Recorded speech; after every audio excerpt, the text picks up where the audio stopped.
Est-ce que vous faites confiance à ce médicament?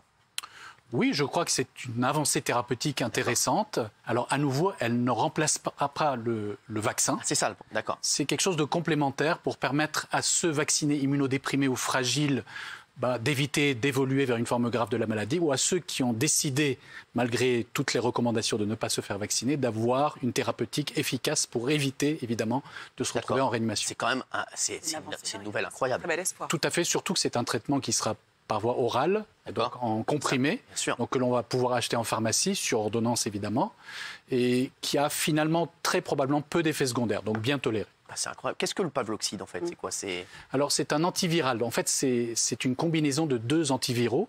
Donc le premier est un médicament dit antiprotéase, c'est-à-dire en fait qui va inhiber le ciseau avec lequel arrive le virus, qui lui permet de découper les différents composants qui vont lui permettre de se répliquer. D'accord. Et puis le deuxième est un autre antiviral qui va empêcher la dégradation par le corps humain du premier antiviral. Alors, son efficacité, elle est contre le Covid et contre tous les variants? Alors, contre tous les variants du Covid connus actuellement. Pourquoi? Parce qu'il s'intéresse à une protéase qui, en fait, pour le moment, n'est pas mutée. Parce que, comme vous le savez, les variants ont essentiellement des mutations qui concernent ce qu'on appelle la protéine spike, c'est-à-dire une protéine qui est exprimée à la surface, qui permet au virus d'entrer dans les cellules.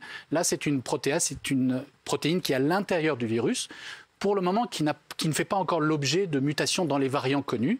Mais évidemment, l'utilisation large de ce médicament, comme d'ailleurs, puisque c'est un des antiviraux est utilisé pour traiter le sida, eh bien, pourrait, dans un deuxième temps, faire apparaître des résistances, évidemment.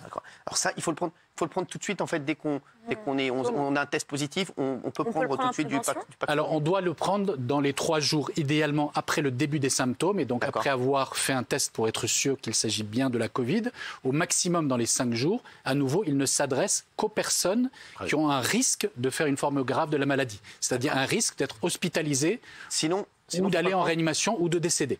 Sinon, il ne faut pas le prendre. Sinon, a priori, la Covid est plutôt bénigne pour la majorité des personnes. Donc sinon, si on a un petit Covid et qu'on s'inquiète que ça... Parce qu'imaginons, voilà, on a un petit Covid, on se dit, bon, je préfère prendre du Pavloxide pour être tranquille. C'est pas bon? Il ne faut pas le prendre? Non, en fait, c'est-à-dire que pour une personne qui n'a pas de facteur de risque, a priori, ça ne sera pas indiqué. Parce que quand même, c'est un médicament, il peut avoir des effets secondaires, et puis il a un certain coût. Donc il faut le réserver aux personnes à risque. Justement, il va coûter combien? Alors, pour le moment, je ne connais pas le coût exactement. En fait, c'est le laboratoire avec des accords avec différents pays.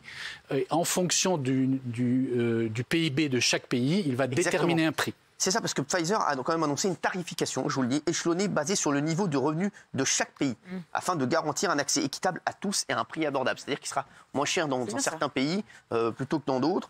C'est vrai, donc le prix, il sera élevé dans le prix, a priori. Il sera probablement relativement élevé, puisqu'évidemment, il faut récompenser la recherche qui a permis la mise au point et l'essai thérapeutique de ce médicament. Est-ce qu'il sera contre-indiqué pour des personnes qui ont des comorbidités, des personnes qui ont du diabète Non, au contraire, c'est pour ces personnes-là qu'il faudra le donner. Il n'y a pas d'effet secondaire, voilà. Alors par contre, aujourd'hui, il sera encore contre-indiqué, ou en tout cas non indiqué en cas de grossesse ou d'allaitement. D'accord. Parce que quand même, c'est un médicament dont on ne connaît pas les effets sur le bébé. Mais à l'inverse, pour les autres personnes, il sera plutôt indiqué, notamment lorsqu'on est âgé, lorsqu'on est fragile, lorsqu'on est immunodéprimé, il sera plutôt indiqué.